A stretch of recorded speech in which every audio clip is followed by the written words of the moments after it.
we were talking about risk, how people calculate it wrong. Yeah. And it's just this running theme over the past week or so. We've been talking about people calculating things wrong, making the wrong decisions when it comes to their money and their lives. Why don't people know this stuff? Well, really what it comes down to is the traditional education system. This stuff isn't taught in the traditional education system. And when you think about it, in the education system, this question of how to make a success of yourself, very clearly, this isn't in the curriculum of the traditional education system. And when you think about teachers and school or university, look at the infrastructure that they are part of. It's pretty obvious that teachers during your entire childhood are really the spokesperson of the infrastructure that they're already part of. So they're obviously going to be protective of it. And they're going to champion the traditional education system. But the problem is that these people that are part of it, they're always giving you the debilitating message, which is not, or the opposite of the principles or requirements to become successful.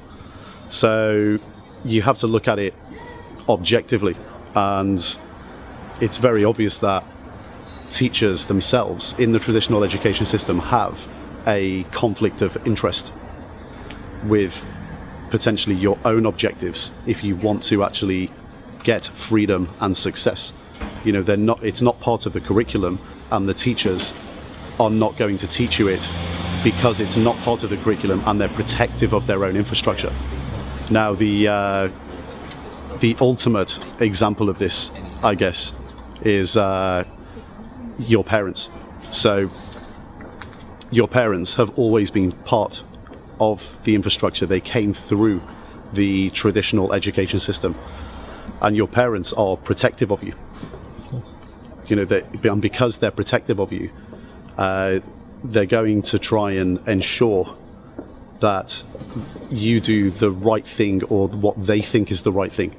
So for example, taking a job, and it's safe. So what we were talking about earlier with risk, your parents also have a conflict of interest, and that conflict of interest is emotion.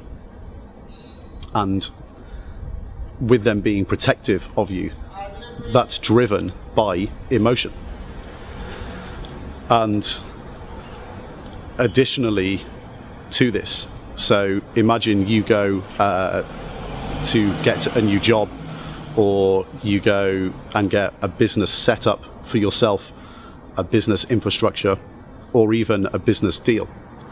When you go to your parents and ask them for their advice on what you think is the right financial decision or right career choice, what's going to happen is your parents are going to probably default to the answer of, well, that looks risky, or I wouldn't do this if I were you. Your parents at the end of the day are protective, and they want to be proud of you. But they don't necessarily know what's actually good for you. Only you really know what's good for you. So for me, it's two things that it comes down to as to the reasons why people don't know this stuff. It's the traditional education system and your parents, and overall that's conflict of interest. And what you've actually got to do is seek out alternative education and seek out mentors, so successful people that do not have a conflict of interest. Now, if you can manage to do that, then you set yourself up in a situation where your education begins when you leave school or university. And that's what people have to remember. Really, your education doesn't start until you leave school or university, because that's the real world. And you have to seek out the alternative education, say no to your parents in terms of financial advice and career advice, if, for example, your parents are not wealthy, they're cash flow poor, they're asset poor, they don't know what they're talking about. They're wrong. They've made all the wrong decisions themselves. So you have to seek out the alternative education. You have to seek out the mentors that don't have the conflict of interest. So, for example, if you go and work for a corporate and you're assigned a mentor, well, that person obviously still has a conflict of interest, because as you come up through the company, you might end up becoming one of the people that challenges their job. Right. So there's obviously still a conflict of interest. So you have to look at things objectively and make sure when you're seeking out the alternative education and the mentors that there's no conflict of interest. And that's why people don't know this stuff, because from childhood, all the infrastructure that's built around them creates an environment where debilitating messages are provided consistently via conflict of interest. That's why people don't know it. So people have to just seek out the alternative education and seek out the mentors. Okay.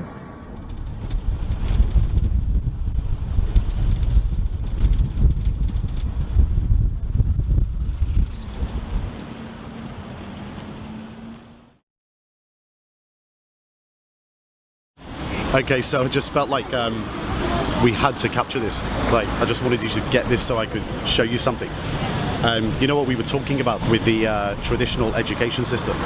Well, look what's happening here right now. This is the end result, okay? So all of these guys were on London Bridge, okay? They're all walking to London Bridge station from the city. I think it's about 20 past 5 right now. If you come in the morning, they're all walking the other way. Now, this is the end result. They've all got the corporate job, they've got the monthly salary, they've probably all got liabilities every month. And essentially what they're doing in this labour market is they're working for nothing, because at the end of every month, their salary's coming in, net, they've got their liabilities, they pay out, what's left they spend. So essentially, they're swapping their time for free. That's what they're doing. That's the end result of coming through the traditional system. And this is what they've got. And I don't like seeing it. And it's to me it's just madness. It's crazy. Look at these guys, they're probably all walking around with business cards with their names written on them, with titles written under their names, so the corporates give them some sort of title, but essentially when they put their card in the ATM at the end of the month, there's nothing. The most important business card is actually the one you put in the ATM. And if you're a person that always thinks they're right for some reason, well, I would say this to you: put your card in the ATM and see the number that looks back at you. That will tell you whether you're right or wrong or not. There's only one way to keep score. And valuing your time is one of the most important things. If you're working in this type of situation, from an outsider's perspective, coming in from other parts of the world and seeing this cold and objectively, I look at this and I know these people don't value their time because they don't get anything in return. Learn to value your time. That is a majorly important factor of going on the road to success.